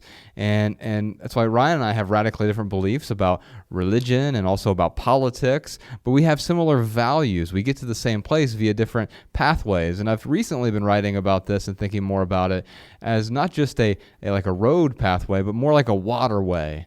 And the water sometimes gets redirected as your beliefs change. If something just comes and plugs up the dam, then all of a sudden your water is going to move in a different place. Your belief is going to change. You're still headed toward your values most likely, but your values rarely change. They tend to solidify. And for me, my values with minimalism, once I got the excess out of the way, I was able to see clearer and more clearly identify what my values are and put it into practice and writing them down and then trying to live that life in accordance with my values. And now whenever I feel discontented, I realize it's easier for me to determine why, because I'm just not living up to my values. And so because it's easier for me to determine why, it's also easier for me to fix it. Or maybe not easier, it's simpler for me to fix it because I'm able to identify what the problem is, and that's the first step in offering any sort of solution. Yeah, no, I totally agree, man. My values, again, the short answer is no. My values did not change once I went down this path of minimalism and introducing this philosophy into my life. What it helped me do is be honest with myself. It helped me to look in the mirror and really get clear on like what my priorities are, and to act on those priorities. So no, I don't think my values changed, but yeah, certainly I just have a much clearer picture now of what I need to focus on. I was just thinking about this, man. Like, I didn't know what my values were, really. I mean, I probably could have rattled off some things that I would have said were a value. Yeah, you listen, well, my health is important, obviously. Right. But I was 80 pounds heavier, and I was eating fast food and loaves of bread. And I'm like, oh, my relationships are important, but my mom lived a half hour away, and I, might have seen her like 6 or 7 times a year. Yeah. And it's, I mean, I didn't really do a good job of fostering relationships. Yeah, lip service priorities, we call it. Here's a clip from our episode with Rob Bell. We were in Los Angeles together and at the Belasco Theater downtown Los Angeles. And man, I always enjoy just listening to Rob talk because I learned so much from him and his regular podcast, which is called the Robcast. But then talking with him in person, I always feel like I learned something. I hope you do too. Hi, my name is Sam. And Hey, Sam. I'm from Ventura, California. Welcome. I'm super nervous, so thank you. But I just wanted to start off by you guys have helped shape my life in like the past year dramatically. And the biggest thing that I've taken away is letting go of toxic people. And I think I've done an incredible job. I'm down to like 3 friends, and I'm so happy about it. And I've never been happier with genuine people in my life. So my question is, I have a very toxic person in my life, and they have an addiction. And my question is how do you divorce somebody when they're your parent? And they're bringing a toxic environment not only to your life, but to it's causing me to have a toxic relationship slightly with my husband, or it brings up some commotion, or it's holding me back from being a better sister, or even being the best daughter that I can be to them. And I'm having a really, really hard time with pulling myself away from somebody who's so toxic. So how do you walk away from somebody you will always love, but you don't want to be a part of that kind of environment? I will start with a pithy answer, then I'll try to unpack it a little bit. The thing that I've learned over the years is that victims become victimizers.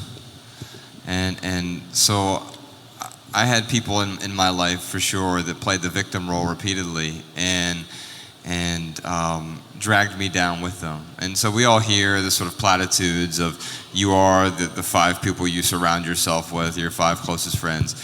And that ends up being true. And so I think one way for you to remove yourself from that is to not run away from that, but to run towards something else and find relationships and people who are going to be supportive, people with similar values. And I think that ultimately when you're dealing with someone who you've been so close to for a really long time, you can't help someone that doesn't want help. I guess my biggest fear is walking away and then losing them and not having that. I guess it's like, how much do I give of myself to try and help them when, in the back of my mind, I also know too that they can only help themselves. Yeah, so are you, do you think this person will change on their own? I want to believe that they will. Sure. But I can't answer that, only they can. Yeah. Well, then I'll give you my short answer. It's one that you've heard before, probably. You can't change the people around you, but you can change the people around you. And I think you have to surround yourself with some supportive relationships and model. You have to model the behavior that you want to see from that parent. And in doing so, your great hope is that they will follow. I mean, the nice thing is a lot of people in my life from my 20s, they thought I was crazy and I had to walk away from that. But eventually, when I modeled the behaviors that I wanted to see in myself, they ended up following. Man, I'm so sorry to hear about your situation. Nobody's fault. No, it's not. I've been there, and it sucks. Yeah, it does. Man, I hate to like air out all my dirty laundry. But like I have a relative. I'll just say that I have a relative in prison right now, who is because of drugs, and they were in prison. They got out. I was helping them as much as I could, brought them out to my home, gave them some money to, start a new life with, and they ended up back in prison again. And when they did, they called me up and they're like, "Hey man, can you give me money for a lawyer?" And I'm like, "No, like, I'm sorry, but I can't. I'm not willing to do that. Like, I'm willing to write you. I'm willing to talk to you. I'm willing to support you whenever you want. But supporting you in a monetary fashion, like, that's just, in my opinion, enabling you. And I've already done that, and it hasn't done anything for you. And that's not any knock against you. I just know that until you really, really want to change, no matter how much money I give you or stuff, whatever it is, until you really want to change, like, nothing is actually going to change in your life. So I guess what I'm saying is even other family members, like, they still don't get what I'm doing. If I see them, they always got to make some kind of smart, nice orange shoelaces, minimalist. Like, I can't believe you have colored shoelaces, and is that shirt adding value to your life? I mean, just constantly take a drink. Yeah. And, at the end of the day, like, those family members, I do love them so much, but I will distance myself. And some of them have completely come around. And my relative who's in prison right now, like, we still have a good relationship. There is nothing I can do to change them. They're going to have to change themselves, but I will still be there for them. I would say I don't think you have to walk. I mean, maybe you do. I don't know. This is just my 2 cents. I would say maybe you don't have to walk completely away from this relationship, as much as distance yourself as much as possible. Still show them that you care and love them and support them in every way that you can. But don't ever support someone for the sake, this is my pithy answer. I got it. Don't go out of your way to support someone and forsake your own meaningful life. Yeah. Thank you. Rob? Some people you have to love from a distance. And that means you're going to have a funeral for the parents and the relationship you wish you had. And that will involve grieving, because they haven't been able to come with you. So the real question to ask is, how much can you engage with somebody without losing yourself? And if you find that 2 hours of engagement takes you 2 weeks to flush the toxins out, or you and your husband have to do like a week of, am I crazy? Because they lobbed all that stuff, like a Katy Perry melody, it got stuck in the front of your head. How many of you have somebody in your life who they know how to say something that gets looped in your frontal cortex and then it just plays on repeat? So here's the thing. You don't have to be around that. And the great heartache that's literally thousands of years old is what happens when you find yourself at odds with your own tribe. Maybe even the people who brought you into the world. Because your path has not continued on alongside their path. That's okay. And so the second you asked your question, I was like, oh, grieving. It's grieving. Think about it like, I am grieving what I wish I had. And then you have to continue on your path. And maybe it means loving people from a distance. Here's something from our nostalgia episode number 91 of the podcast. We talk about letting go of nostalgia and how nostalgia might be a little bit dangerous. Here's a question and answer from that episode. My question is about sentimental objects. To try to make a long story short, I met my husband in a bar in Georgia when I was 21. I was living in Manhattan. I was just down there visiting a friend, and we really hit it off, obviously. I went back to Manhattan. We were trying to plan him to come visit me, but he was in the Army, and he got sent to Iraq, and he said, will you write me letters? And of course I did, and the whole time he was there in the invasion, we wrote letters back and forth, and I remember walking into my apartment building and how excited I would get just to, open up my mailbox and see a letter from him. And we really fell in love through those letters. We've been married for 10 years. We have 3-year-old twin boys. And I just know that those letters are a sentimental object I will never be able to get rid of. Like, scanning them just doesn't tell the whole story of having been from, Iraq and Manhattan and back. But I also know this opens us up to, the rabbit hole of wanting to keep, the baby clothes my sons came home in. Like, one was in the NICU, and he was so tiny, and he's a strapping, healthy boy, and, I have that in my dresser drawer, the clothes he came home in. And then, of course, it opens up to, letters from other people and starting to feel guilty. And I guess my question is, do you make room for sentimental objects that matter a great deal? And if so, how do you kind of stop the flood of letting that permeate everything else in your house that you attach value to? So Ryan, do you make room for sentimental items? Man, I mean, I have sentimental items. I try to avoid holding on to sentimental items as much as possible. God, she's already kind of went down the rabbit hole with the letters.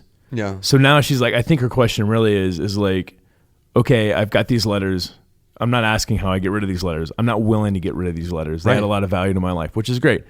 And then she's asking, well, now we've got a kid, and I know that I'm going to want to hang on to stuff. Like, how do I keep it from overflowing? So, I guess the first question, if I was Susan, I would ask myself, how much room do I have for these things? Yeah. What's the real cost of owning these things? Because there's no cost right now of the baby clothes are already paid for, right? So there's no monetary cost for purchasing those things at this point. That's a sunk cost. Right. But there are other costs involved with that. Yeah, you're the cost of space. Yeah. The cost of time it takes to organize these things, to take care of these things. The cost of maybe if it does get out of hand, the cost of new storage space. So it could turn into a monetary cost potentially. And quite often, I have a friend back in Cincinnati we used to work with, and I remember he and his family, they bought a bigger house just because they didn't have enough space for their stuff. Unbelievable. And they were really stressed out, as opposed to letting go of the stuff.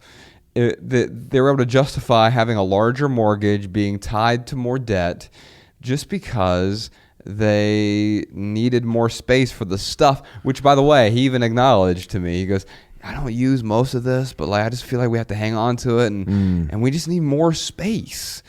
And I'm okay with that. I'm not telling everyone they should live in a tiny house. Of course not. We don't live in tiny houses. In fact, the guy from Nightline who was out at our houses yesterday, our house is maybe 1,200 square feet, Bex and I, and it seems a lot more open than that, but it's not a tiny house by any stretch. But it's what's appropriate for us, and we don't have excess storage or anything. I mean, we got plenty of extra space that we don't fill up, but I don't feel compelled to fill every corner is really the point. Right. And so she used the word, Ryan, that I try to avoid with my stuff. She said it has so much meaning, or the meaning we attach to it. And I think that's an important, she's actually admitting that the things have only as much meaning as you give them. Right. And her letters that were written, I understand they mean something to her, and I'm not judging that at all. No. But they literally mean nothing to me. But they could mean something to me if you allowed them to. If I allowed them to. Yeah. And so, the thing I always think about is when something's too precious, I try to let it go. Just because when something becomes so precious, I become attached to it in an unhealthy way. And so the thing that I would ask is, why am I giving so much meaning to these things? Because the things themselves, whether it's the letter or the baby clothes or whatever, those things don't necessarily have intrinsic meaning. They have only the meaning we've placed on it. Right. And that's not in and of itself unhealthy. What it is, it gets unhealthy when we give it too much meaning, too much significance, too much importance. I couldn't live without blank. Right. My life would be terrible without blank, because the truth is, no, it wouldn't. Right. Everything would be okay without those. Then the question that becomes, how do these improve my life? How do they augment my experience of life? And maybe, just maybe, there's something she could do with these sentimental items that enhance her life, as opposed to, because right now you talked about having these additional costs. The biggest additional cost she's experiencing right now is the weight they have on her mind. Yeah. They're occupying the real space, the space in her mind. She's worrying about these things. Right. She is obsessing over these things enough to call into a couple of random guys from Dayton, Ohio that she doesn't know, so that we can try to help her with it. So it's become enough of an issue that she's worrying, and it's occupying space in her brain. So how does one find the balance between holding on to everything and incinerating everything? So Yeah. where's the balance between that? And that's a good question, because it doesn't. And that's going to be different for everyone too, right? Yeah, and often we think it's binary, right? Like, I have to either hold on to it or I have to incinerate it, right? And the truth is, well, maybe there's something else you can do with it. With those letters, could you turn it into a really great art project? Yeah, where a you really have cool this, collage, or a huge frame that you have in your bedroom that is filled with your favorite selection of these letters. And by the way, I do recommend, even if you're not going to just scan them, I do recommend scanning them, because it's gonna occupy less space in your mind, because you're not worrying about losing those letters anymore. If you and I, Ryan, we did a scanning party. We won't rehash the whole thing. You can see the scanner we use and exactly what we do with all our photos and stuff. theminimalists.com/scanning. We'll put a link to that in the show notes as well. But have a scanning party and go through those letters together, and then find the ones that evoke the most meaning and emotion when you're going through them, and maybe you can turn it into some sort of art project. Whether you said it's a collage, it could be a scrapbook, it could be a digital picture frame that actually, it's a large, they make large digital picture frames now that are 8.5 by 11, and you can cycle through those letters on the digital picture frame. You can set the timer, so every 60 seconds it brings up a new letter, and if they're private letters, you can keep them in a private place, just in your bedroom somewhere, and you can get more value from it that way than them just sitting in a shoe box in an attic or a basement. Yeah, no, I totally agree. I think, with Susan, we're not, we are just sharing our recipe. So anything we say, it's just that. Like, it's our experience, it's our ideas. What we would do when we're in your shoes. Yeah, but Susan, you can, you feel free to do whatever you feel is best for you and your family. If I was you, I would, when it comes to the baby clothes, I would right now put a limit on. So for me, if it was myself, my limit would be 0. I'm not going to hang on to baby clothes. No, me either. And I find this with Ella now. When she grows out of something, I get rid of it. But Susan, if it's that important to you, I would posit that it's not as important as you think it is. But like I said, I don't want to sit here and tell Susan what she should or shouldn't do. If she's looking for some type of guidelines on how to find that balance between holding on to 0 baby clothes and then holding on to everything, I would say, like, figure out what that limit is right now. First off, how much space do you have to store baby clothes? And if you do have space, then limit yourself to just that space. I mean, holding on to a pair of baby shoes, a onesie, like, if that's what you want to do, great. But put those rules into place now, so when you do find yourself with a heap of baby clothes in a trash bag, you're not just going to take that trash bag and then put it in the closet and hold on to everything. Like, right now, decide, what is your limit? What do you have room for? What do you have time for? I found with Ella, it's actually a good time for me to teach her as well, because when she grows out of something, she knows that we go donate it. And instead of just saying we have to go donate this, we talk to her about why she's donating it. And when she goes to the donation warehouse with us, or to Goodwill, and we're donating her old clothes, she says, this is so other kids can wear it, because I can't wear it anymore. She's understanding that. I didn't understand that at age 4. Right. But she's understanding that at age 4. So it becomes this teachable moment that we wouldn't get otherwise if we were just clinging to her stuff. Ooh, that's a great point too, man. Is like, so Susan, what do you want to teach your kids through this process? Oh, Like, so what lesson do you want them to get out of this? Do you want them to, realize that memories are inside of us and we don't have to have a bunch of physical items to remind us of those memories? Or, do you want the lesson to be, hey, it's okay to hoard whatever you want to hoard? And I know Susan isn't a hoarder or turning into a hoarder, but yes, I would ask that question too, Susan, is like, what do you want to teach your kids through this process? Well, here's a hot topic for the end of the year, and especially going into the new year. We've wasted a lot of money this year, right? And quite often the reason we waste money is because we don't have a budget together. So we did an entire episode about budgeting. It was episode number 94. Enjoy this clip from that episode.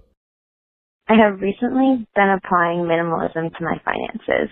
I've actually created an Excel sheet, which I thoroughly enjoy nerding out to as I fill it out. I, however, did not realize how much money I was spending unconsciously on eating out and random other items that do not add value to my life.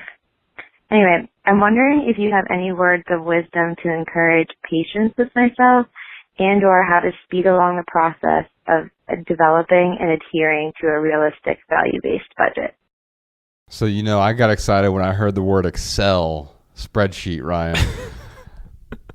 No, I've stopped using Excel. I'm so proud of her because I cannot, dude, my, I'll say a relative, I'm not going to call out the specific relative. Yeah. But they were visiting within the last year and they were like, I don't know what to do. Like, I need a car and I got to do this, blah, blah. I mean, they're just laying out all their financial woes. And I'm like, do you have a budget? And they're like, no. I'm like, okay. I was like, I'm not going to coach you anymore until you come back to me with a budget. They still have not put a budget together. Yeah. There are so many people out there who know they need a budget, have not spent the time to do it. That is, if you can't take the first step, then you're never going to become debt free. Yep. And so Tira, just congratulations on putting the Excel spreadsheet together. That is an awesome first step. And it's a hard one because it makes you look in the mirror and it makes you be honest with yourself. Well, it's like scrutinizing too. Like, so in a weird way, I'm budgeting right now with my diet. So I talked about doing the ketogenic diet early on at the beginning of this episode. And the app I'm using, MyFitnessPal, I budgets my calories. So my daily objective is 2,300 calories, but I want to get over 70% of that from fat. And so I find that like I'm budgeting in a different way, and it makes you scrutinize. Like, oh my God, I did not know that a tablespoon of balsamic vinegar had 1 carb in it or whatever. And so like I'm sorry, I'm just having visions of me taking on this diet and freaking out about a tablespoon of balsamic vinegar. Oh, dude, you're toast, man. All right, I'm sorry. I didn't mean to derail you. Keep going. Yeah, and no, I mean, but like bacon. So I'm eating bacon now, right? But bacon is cured with brown sugar, so like I can't even really do much bacon. You think of bacon as this nice fatty thing that's going to help your fat. It does, but bacon is always cured with brown sugar. That's how you make bacon. Now, Josh, did you know that if you say beer can in an Australian accent, it sounds like bacon in a Jamaican accent? Prove it. We don't have time. Keep going. All right. Anyway, so I'm budgeting, and my whole point is that once you start scrutinizing it down to the dollar level or the calorie level or the micronutrient level, it opens up this whole world of, there's this old saying, like, you can't manage what you don't measure. And I don't know that that's always true, but I think that it is so true for diet and especially for budgeting your dollars, knowing where every dollar is going throughout the month. Now, an Excel spreadsheet might be ideal for Tira, but there's a really good app out there, and it's free, by the way. It's called Every Dollar. Oh yeah, it's Dave Ramsey's app. Yeah, it's Ramsey's app. Yeah, and so I used the paper version of it a very long time ago. And that helped me. The whole envelope system that he uses helped me. But Every Dollar, it's a free app. And I think that maybe the Excel spreadsheet works great for you. And however you want to do it, whatever tool works best for you. But take a look at the different tools, see if that one might help out. Now, Ryan, she said how to help her with patience. Well, she didn't realize how much money she was spending. Now, I would use the word non-essentials. So how do you get down to that? How do you figure out what's essential and non-essential? Yeah, so you and I did something called the need, want, like list. But if I were to rename that today, because we did this a few years ago, the need, want, like list really identified the things that you truly need, the things that you wanted that added value to your life, and the things that you just sort of liked. Like, yeah, I like the satellite radio or whatever. So how would you rename it? Essential, non-essential? And junk. And junk. I like that. Essential, non-essential. We should go back and edit that essay. Or we can write another one eventually.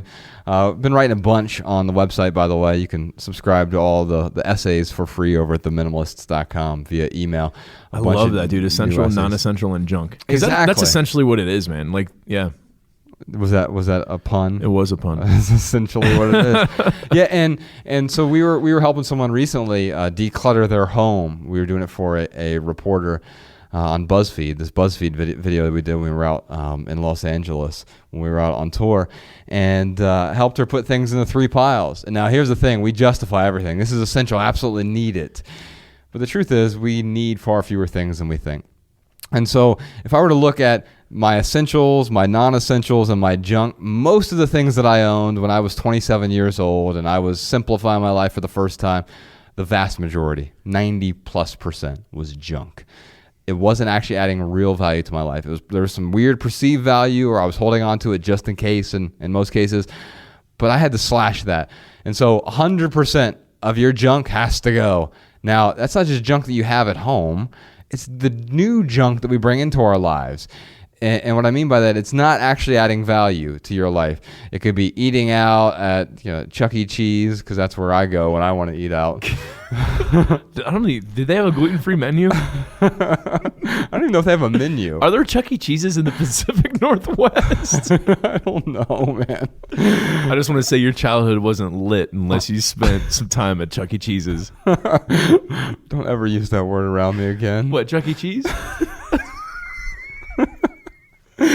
Yeah, man. Most of the stuff that we spend money on is junk. I mean, it's not adding real value to our life. But then there are some things that are non-essentials, but it's not junk. Non-essential means it adds value to our life, but it's not absolutely necessary. And I found a way when I was first budgeting. This sounds crazy. I found a way to cut 100%. That's the temporary deprivation. 100% of those non-essentials. Give us some examples. Let's see here. So, so a lot of the bills that I was spending money on were home internet, cable TV, anything I was spending money on regularly, music, things that weren't absolutely essential to my life. Going out to eat. Yeah, most of the going out to eat was junk. But it was for them because the need was eating, right? Right. And so maybe going out to eat with friends, yes, then I did get some value from it. Or yeah, I got some value because I didn't have to prep everything. But I did start making meals at home because eating is essential. So let's just talk about essentials real quick. The essentials are things like having a roof over your head, having clothes on. Well, I already owned enough clothes. I didn't have to buy any new clothes. I can go shopping in my own closet and be completely contented by that experience. But I found a way to cut down my essentials by 50%. I moved into a smaller apartment. I reduced my electricity and used the air conditioning less frequently. I mean, there were things where I'm like, I'm going to really squeeze every dollar that I have here. And I even reduced my essentials by 50%. Now, maybe Tira, you can't reduce your essentials by 50%, but maybe you can reduce it by 20%. And you can get rid of all of the non-essentials right now, temporarily. Here's the cool thing about that, though. Once you become debt-free, you start bringing those non-essentials, but they still add value to your life. These are things that truly add value to your life. When you start bringing them back in, it feels so much better because you know you're bringing it back in deliberately. And you feel so much less guilty, man. Yeah. Like, that's the other thing, too. It's like, I was there when I was, deep in debt, but I'm going to go out with a friend and have a meal, and I'd put it on my credit card. Right. And it was a good experience with my friend, and I did get value out of it. But, like, I would feel guilty. Like, here I am just putting more debt onto this debt card. Yeah. And now, the other thing that I realized when I started bringing some of those things back into my life, like I started buying music again and buying books and instead of going to the library. And I found that many of the things I thought were non-essentials were actually junk. Yeah. And I would say, oh yeah, this adds value to my life. No, not really. No, it's actually junk. And so you don't bring any of the junk back into your life.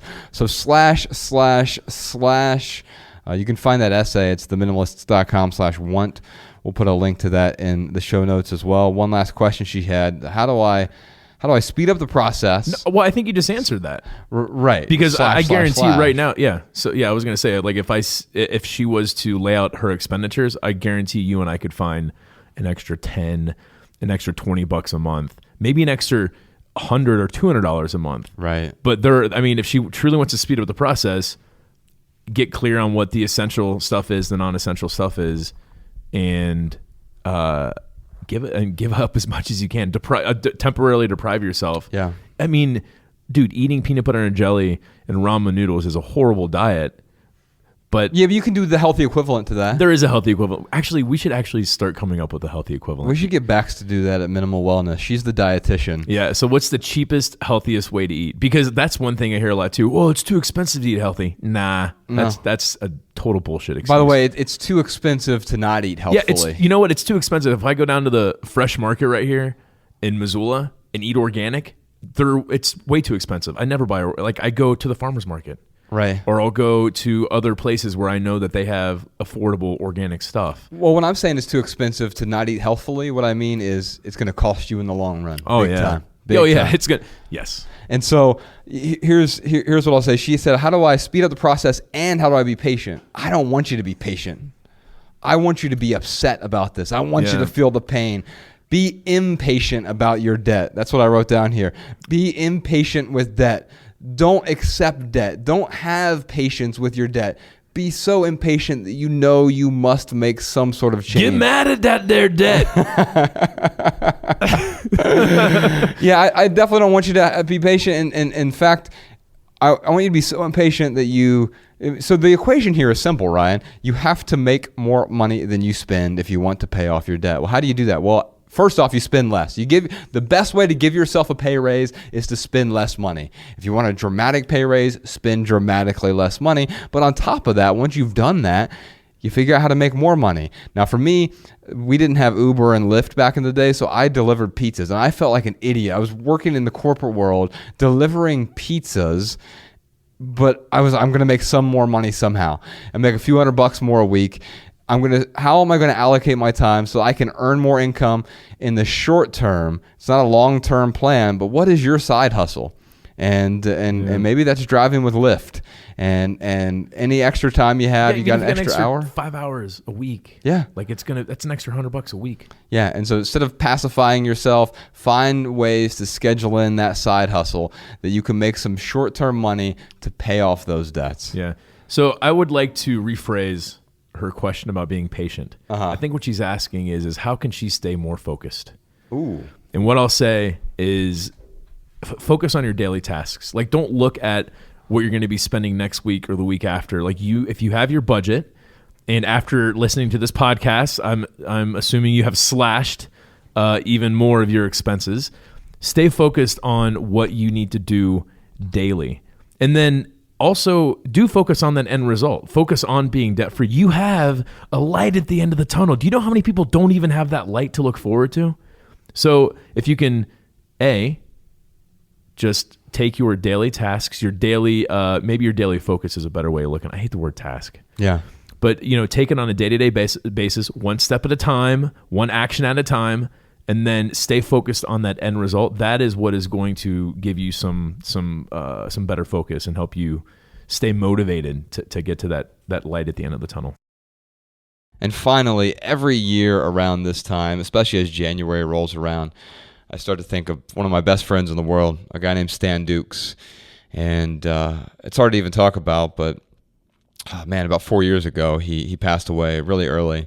He was in his late 30s, and it was shocking and totally changed my perspective on life. And so Ryan and I, we try to acknowledge him at least once a year and try to inspire other people to live like Stan, because even though he was young when he died, he lived a life that was inspirational, and I'm grateful for the time that we had together.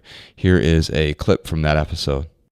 And so January 2014 is when he died, and I remember getting that news, and I was shocked. We were just starting this tour, and it was our first city. Yeah, it was our very first city, and so I wrote an essay about it that the night I got the news, and we put it up on our website. We'll put a link to that in the show notes. I was hoping to read that, and then Ryan, maybe you and I could have a conversation about the life that Stan lived and the lessons that we got from his life, because his was a profound, albeit too short life for sure.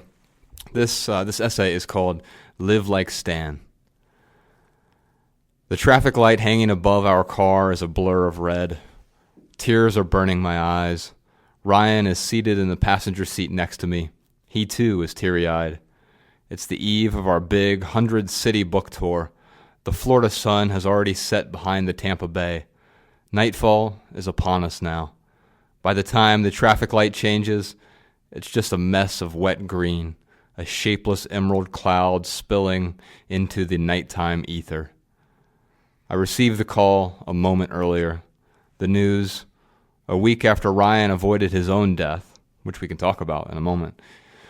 The week after Ryan avoided his own death, one of my closest friends, Stanley Dukes, is dead. This isn't going to be easy to write. Overwhelmed with unanswerable questions, I feel a canyon of sorrow. I can't see past the tears. He was only 36 years old, so I'm compelled to pen 1,000 cliches. Life is too short. Every day is a gift. You never know when you're going to go, so live your life to the fullest. While these truisms are apt, the truth is that Stan lived more in his 3.5 decades than most people could in 100 years. Stanley Dukes was a Mozart of positive living, and so his attenuated life was not in vain. Of course, this doesn't erase the pain, but it makes it easier to handle. We met in the corporate world a decade ago. At first, when I was a regional manager, Stan worked for me as a store manager, but he was so talented. He added so much value to so many lives that I often felt as though I worked for him. Although he managed dozens of employees, his genius was most pronounced in his ability to inspire people who were not self-motivated, which, if you know anything about leading people, is sort of like convincing water to be less wet. But somehow he did it, always carrying with him a smile and his positive mental attitude. As a result, he was one of the most successful managers in the entire company. Over time, we became close friends. We shared similar values and beliefs, as well as tastes in literature and movies and music. I traded him overwrought short stories for his hilarious, pseudonymous erotic fiction.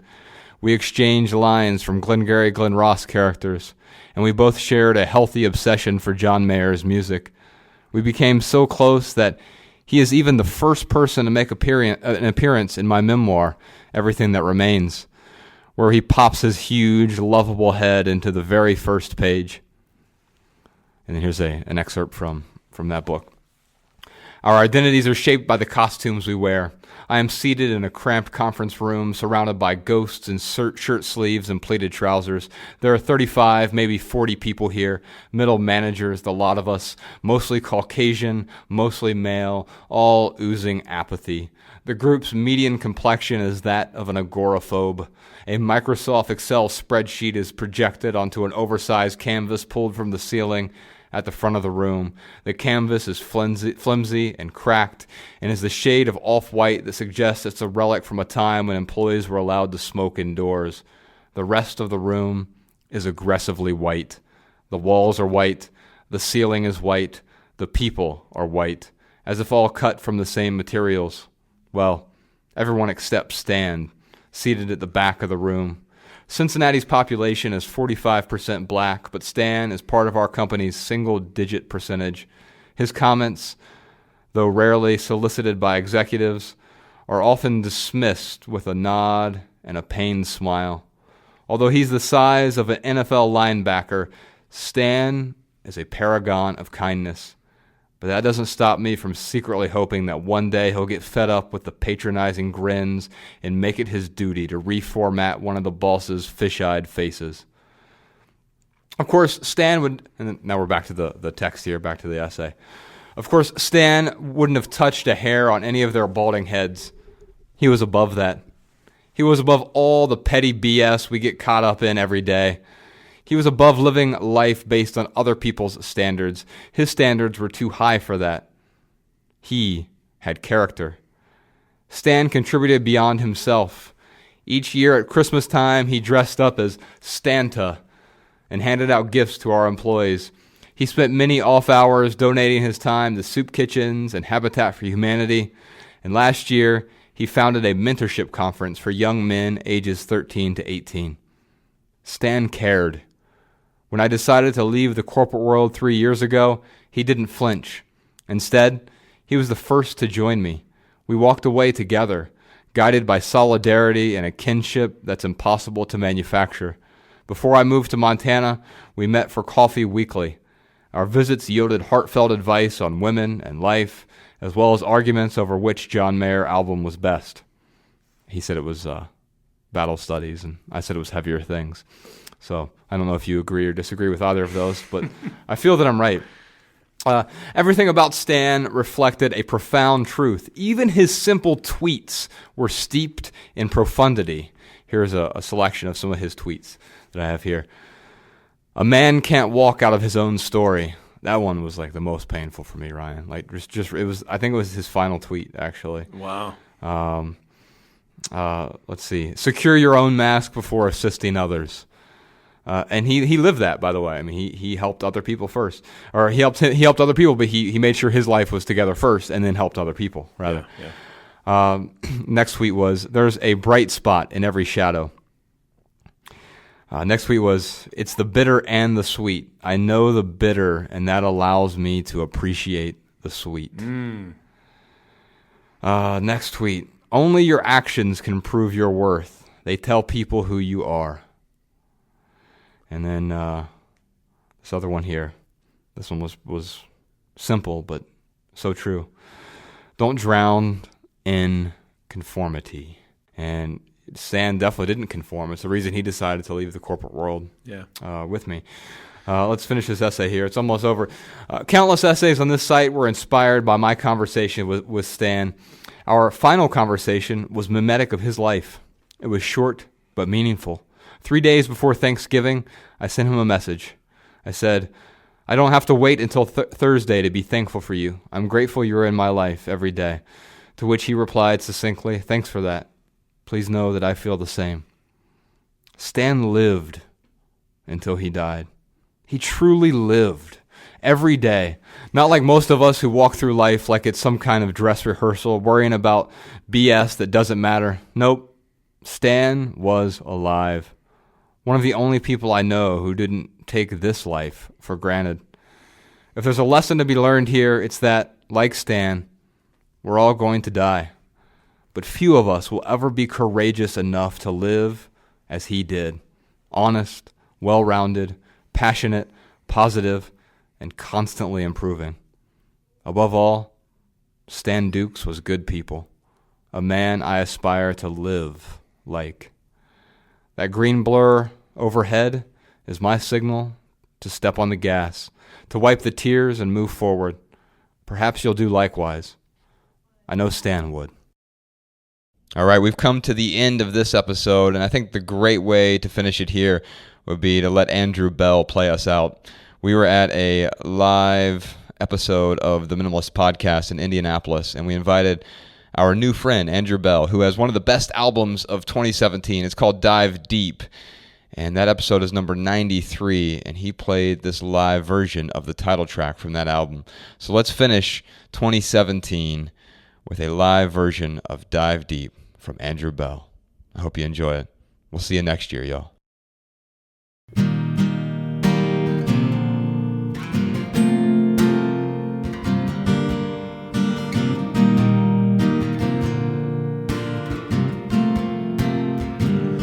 This is my heart, dive deep. You have something that I wanna keep. We get carried away. Don't stop. I've got nothing but time. Come on, where you wanna start? Oh, I don't wanna stay. How about you run your fire escape? But you won't let me go. I say just on your stereo, you started to feel. You started a tidal wave with a spark, and I don't know you. Are you sticking around, or you just passing through? This is my dive deep. You have something that I wanna keep. We get carried away. Don't stop. I've got nothing but time. Come on when you wanna start. And when I disappeared, New York felt wrong without you, dear. My future's in your lap. Your colors in my photograph. We started to feel. We started a tidal wave with a spark, and I don't know you, but you're what I want, and that's all. You're what I want. This is my gravity. You have something that I wanna keep. We get carried away. Don't stop. I've got nothing but time. Come now when you wanna start.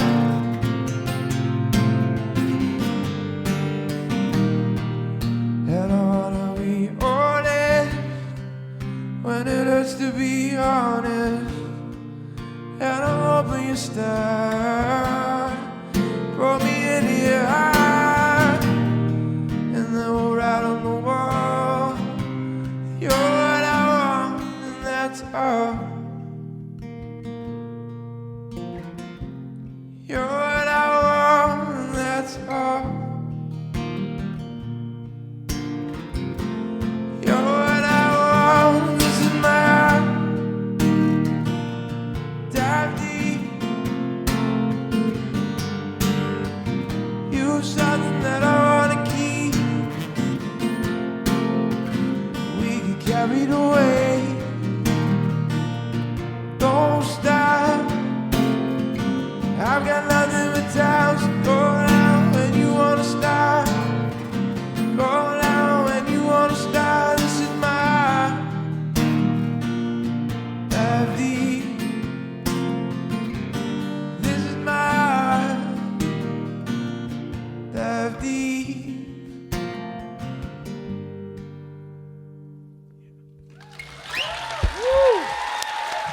Thank you.